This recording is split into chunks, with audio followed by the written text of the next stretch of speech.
جو ہمارے اس solar system کا سینٹر آف گریوٹی ہے اور زمین پر توانائی کا سب سے بڑا سورس ہے۔ سورج سے ریلیٹڈ یہ انفارمیشن آپ کو حیران کر دے گی۔ سورج میں 92% ہائیڈروجن اور 8% ہیلیم ہوتی ہے۔ اگر آپ پیریوڈک ٹیبل کو دیکھیں تو اس میں ہائیڈروجن کا سمبل H ہے، جسے عربک میں ہا کہتے ہیں۔ اب قرآن پاک کی طرف اگر چلیں تو قرآن پاک میں شمس کے نام سے ایک مکمل سورت ہے، اور شمس کا مطلب سورج ہے۔ سورہ شمس کی ٹوٹل آیات 15 ہیں، اور اس سورت کی ہر آیت لفظ ہا پر ختم ہوتی ہے۔ اس سورت کو قرآن پاک میں 91 نمبر پر رکھا گیا ہے، اور حیرانگی کی بات یہ ہے کہ سائنس اس چیز کو قبول کرتی ہے کہ سورج اس یونیورس کے بننے کے 91 ملین ایئرز کے بعد ہی بنا تھا۔ اگر آپ سورج اور زمین کے درمیان کم ترین فاصلہ دیکھیں تو وہ بھی 91.4 مائلز ہے۔ قرآن پاک کا یہ نیمرولوجیکل آرڈر آپ کو مزید حیران کر دے گا کہ زمین اور سورج کا ایوریج ڈسٹنس 15 کروڑ کلومیٹر ہے، اور اگر اس سورت کی آیات پر غور کریں تو وہ بھی 15 ہی ہیں۔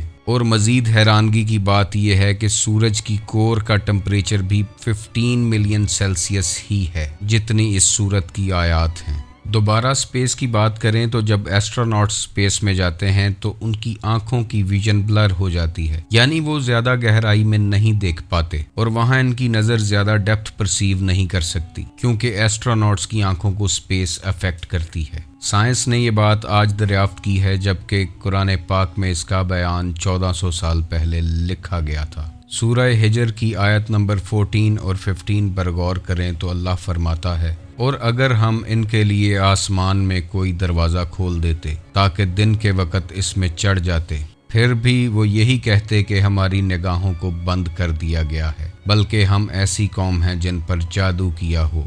1400 سال پہلے ویژن کا سپیس میں بلر ہونا صرف وہی بتا سکتا ہے جس نے یہ کائنات بنائی ہو۔ ناظرین، سائنٹسٹ یہ بات آج دریافت کر رہے ہیں کہ مرنے کے بعد انسان کی ہڈیاں پتھر اور لوہے میں تبدیل ہو سکتی ہیں۔ انسانی ہڈیوں کا پتھر یا لوہے میں تبدیل ہونا آج سے 1400 سال پہلے قرآن پاک میں لکھا جا چکا ہے۔ سورہ بنی اسرائیل کی آیت 49 اور 50 میں اللہ فرماتا ہے، اور انہوں نے کہا، کیا جب ہم ہڈیاں اور ریزہ ریزہ ہو جائیں گے تو کیا واقعی ہمیں نئے سرے سے پیدا کر کے اٹھایا جائے گا؟ تم فرما دو کہ پتھر ہو جاؤ یا لوہا۔ آج سے 1400 سال پہلے یہ انفارمیشن وہی دے سکتا ہے جو اس کائنات کا خالق اکبر ہے۔ ناظرین، یہ انفارمیشن آپ کو مزید حیران کرنے والی ہے۔ کیا آپ جانتے ہیں کہ ایسٹروناٹس جب سپیس میں جاتے ہیں تو آکسیجن کا لیول کم ہونے کی وجہ سے ان کا سینہ ٹائٹ ہو جاتا ہے، اور انہیں سانس لینے میں مشکل پیدا ہوتی ہے، اور وہ سینے میں جکڑن محسوس کرتے ہیں۔ یہ فیکٹ بھی سائنس نے آج دریافت کیا ہے، جبکہ قرآن پاک نے اس فیکٹ کو 1400 سال پہلے لکھا ہے۔ سورہ الانعام کی آیت نمبر 125 پر غور کریں، جس میں اللہ فرماتا ہے، اور جسے اللہ ہدایت دینا چاہتا ہے تو اس کا سینہ اسلام کے لیے کھول دیتا ہے، اور جسے گمراہ کرنا چاہتا ہے اس کا سینہ تنگ، بہت ہی تنگ کر دیتا ہے، گویا کہ وہ زبردستی آسمان پر چڑھ رہا ہو۔ سپیس کی بات کر رہے ہیں تو یہاں ایک اور بات جان لیں کہ سائنس نے 17ویں سینچری میں ایک روسیٹ نیبیولا دریافت کیا تھا، جس کا ذکر قرآن پاک میں 1400 سال پہلے سے موجود ہے۔ اس نیبیولا کی بناوٹ اور کلر بالکل گلاب کی طرح ہے۔ قرآن پاک کی سورہ الرحمن آیت نمبر 37 کی طرف چلتے ہیں، جس میں اللہ فرماتا ہے، پھر جب آسمان پھٹ جائے گا تو گلاب کے پھول جیسا سرخ ہو جائے گا، جیسے سرخ چمڑا۔ قرآن پاک جس میں ہر چھوٹی سے چھوٹی اور بڑی سے بڑی چیز کا بیان ہے۔ یہ قرآن پاک 1400 سال پہلے انسانوں اور جانوروں میں موجود کروموسومز کی تعداد بھی بتا چکا ہے۔ انسان کے اندر 46 کروموسومز ہوتے ہیں۔ قرآن پاک کی سورہ الزلزلہ پر غور کریں اور شروع سے اس کے لیٹرز کو کاؤنٹ کرنا شروع کریں تو 46 لیٹر لفظ انسان پر آئے گا، اور انسان میں کروموسومز کی تعداد بھی 46 ہی ہے۔ ناظرین، بندر میں کروموسومز کی تعداد 48 ہے، اور سورہ بقرہ کی اس آیت کو اگر غور سے دیکھیں اور اس کے لیٹرز کو کاؤنٹ کریں تو لفظ قرادت تک 48 لیٹرز بنتے ہیں، اور قرادت بندر کو کہتے ہیں، اور بندر میں موجود کروموسومز کی تعداد بھی 48 ہی ہے۔ شہد کی مکھی میں 16 کروموسومز ہوتے ہیں، اور سورہ نحل کی اس آیت کو اگر غور سے دیکھیں اور اس کے لیٹرز کو کاؤنٹ کریں تو 16 لیٹرز لفظ النحل پر کمپلیٹ ہوتے ہیں، اور نحل عربی میں شہد کی مکھی کو کہا جاتا ہے، اور شہد کی مکھی کے اندر موجود کروموسومز کی تعداد بھی 16 ہی ہے۔ ناظرین، گھوڑے میں موجود کروموسومز کی تعداد 64 ہے، اور سورہ العمران کی اس آیت کے لیٹرز کو اگر کاؤنٹ کیا جائے تو 64 لیٹر لفظ والخیل پر کمپلیٹ ہوتا ہے، اور خیل عربی میں گھوڑے کو کہتے ہیں، اور گھوڑے میں موجود کروموسومز کی تعداد بھی 64 ہی ہے۔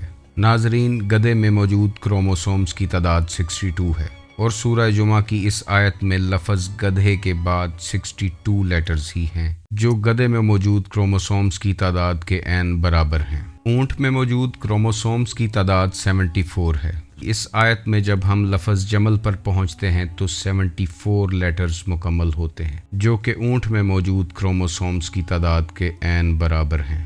ناظرین، 1400 سال پہلے یہ ساری انفارمیشن خالق حقیقی کے علاوہ کوئی نہیں دے سکتا تھا۔ یہ ساری انفارمیشن قرآن پاک کا ایک چھوٹا سا ٹکڑا ہے۔ ناظرین، یہ ساری انفارمیشن آج سے 1400 سال پہلے دینا مشکل ہی نہیں، ناممکن تھا، جب نہ تو سائنس اتنی ایڈوانس تھی اور نہ ٹیکنالوجی اتنے عروج پر تھی۔